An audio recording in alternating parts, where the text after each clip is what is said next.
예, 여러분 안녕하세요. 자, 이번 시간에는 그 아주 높은 인기로 끝난 드라마였죠.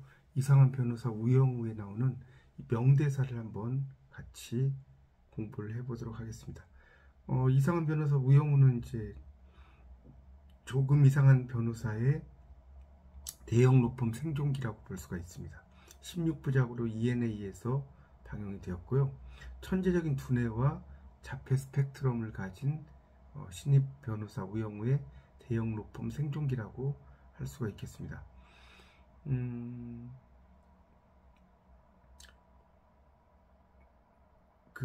이런 이제 우영우 1화에 이런 이야기가 나오죠. 모든 부모에게는 한 번쯤 내 아이가 특별한 거 아닐까 싶은 날이 찾아온다고 합니다. 나의 아버지에게는 2000년 11월 17일이 바로 그런 날이었어요. 딸인 내가 자폐를 가진 천재라는 걸 깨달은 날. 이렇게 이제 이야기가 됩니다. 그래서 이제 우영우가 자기 소개할 때 많이 쓴 이야기였죠. 뭐였습니까? 제 이름은 똑바로 읽어도 거꾸로 읽어도 우영우입니다. 기러기 토마토 스위스 인도인 별똥별 우영우 역삼역 이런 아주 재밌는 대사였죠. 그리고 이제 또 우영우가 이제 1화에서 이런 이야기를 하거든요. 이 사건은 재미있습니다. 제가 좋아하는 고래 퀴즈 같아요.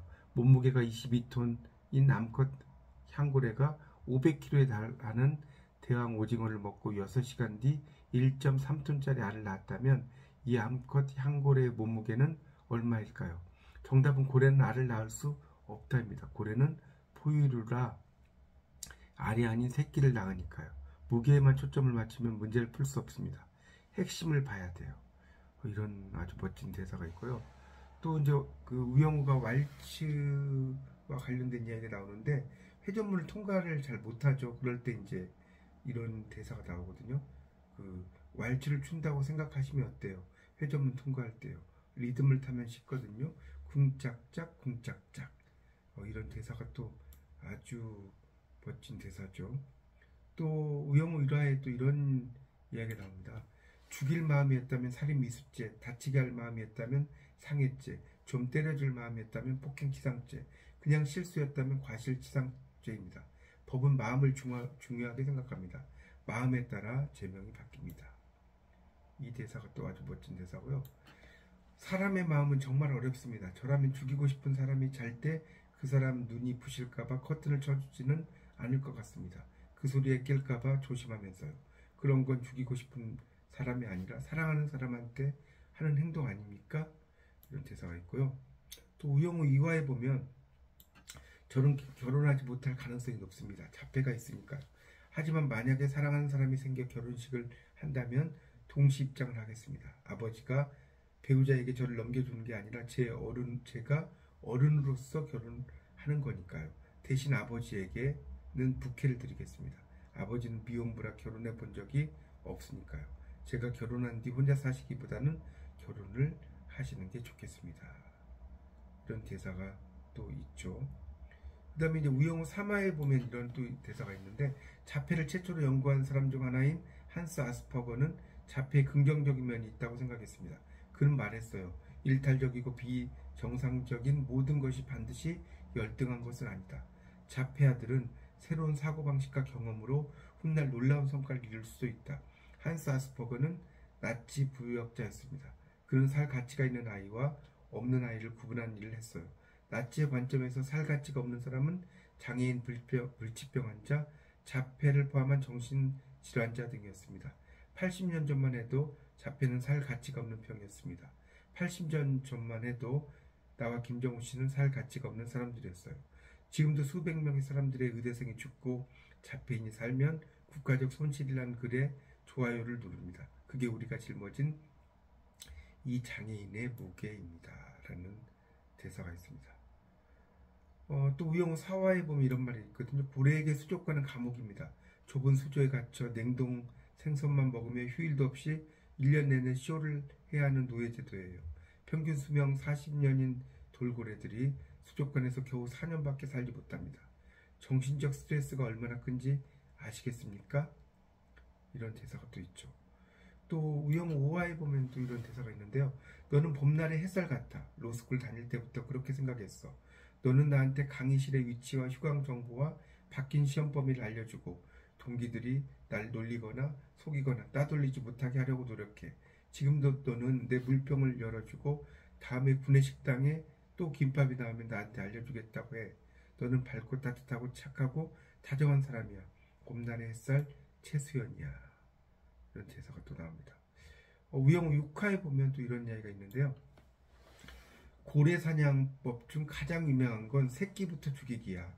연약한 새끼에게 작살을 던져 새끼가 고통스러워하며 주위를 맴돌면 어미는 절대 그 자리를 떠나지 않는데 아파하는 새끼를 버리지 못하는 거야. 그때 최종 표적인 어미를 향해 두 번째 작살을 던지는 거지. 고래들은 지능이 높아. 새끼를 버리지 않으면 자기도 죽는다는 걸 알았을 거야. 그래도 끝까지 버리지 않아. 만약 내가 고라였다면 엄마도 날 안 버렸을까? 참 울컥하는 대사네요. 우영우 7화에 보면 또 이런 말이 있는데요. 내 말은요, 그냥 영우를 괴롭히고 싶은 거면서 정의로운 척 하지 말란 말이에요. 진짜로 사내 부정문을 문제 삼고 싶으면 대표님부터 문제 삼으세요. 왜 강자는 못 건드리면서 영우한테만 그래요? 자, 우영우 8화에 보면 또 이런 이야기가 있는데요. 재판부를 감동시키겠다. 그거 참 낭만적인 방법이네요. 근데 세상이 마냥 아름답지는 않으니까 정치적으로 덜 낭만적이게 푸는 방법도 한번 고려해 보세요. 자, 우영우 8화에 또 이런 얘기가 나옵니다. 저는 한바다를 떠날 생각이었습니다. 태산에서 저를 받아준다면 이직하고 싶었어요. 하지만 얼마 전 태스미 변호사님이 누군지 알게 되었고 태산에 갈 수 없을 것 같습니다. 아버지한테서 독립해 진짜 어른이 되고 싶어서 한바다를 떠나려고 했는 건데 기껏 아버지를 떠나 어머니의 회사로 갈 수는 없으니까요. 그것도 날 낳았지만 나를 버렸고 지금도 날 전혀 알아보지 못하는 그런 어머니한테요. 자, 9화에서는 대한민국 어린이의 적은 학교와 학원 그리고 부모다. 그들은 어린이들을 놀지 못하게 한다. 그들은 행복한 어린이, 건강한 어린이를 두려워한다. 그들은 불안해하는 어린이, 고통받는 어린이, 복종해하는 어린이를 원한다. 그들은 대한민국의 법과 제도를 조종해 어린이들은 더 바빠지게, 더 나빠지게 만들어 어른이 되기 전에 세상과 등지게 만든다. 이런 이야기가 나옵니다. 뭐 상당히 많은 그런 그 우영우에 보면 대사들이 나오는데 이제 이준호와 이제 우영우가 사랑을 하는 그런 내용이 나오는데요. 이런 부분을 좀 보겠습니다. 이준호의 우영우 9화에서 저 할 말 있어요. 좋아해요. 너무 좋아해서 제 속이 꼭 병든 것 같아요. 장애가 있으면 좋아하는 마음만으로 충분하지 않는 것 같습니다. 내가 사랑이라 해도 다른 사람이 아니라 하면 아닌 게 되기도 하니까요. 우영우가 또 그러죠. 키스할 때는 원래 이렇게 서로 이빨이 부딪힙니까? 강태호가 아니요. 입을 조금만 더 벌려주시면 좋을 것 같아요. 그리고 눈도 좀 감아주시면 좋을 것 같아요. 이준호 다른 사람이 아니라고 해도 내가 사랑이라고 하면 사랑이에요. 우영우 좋아하는 사랑은 어렵습니다. 그래도 하실 겁니까? 뭐 이런 이야기가 나옵니다. 참 뭉클한 어떤 그 자폐아 출신의 그 변호사 이야기인데요. 저도 이 대사를 읽으면서 막 눈시울이 좀 붉어지네요. 여러분도 이 우영우 대사를 보시면서 좀 정말 감동을 많이 느끼셨을 거라고 생각이 됩니다. 자, 오늘부터 멋진 일요일 되시기 바랍니다. 감사합니다.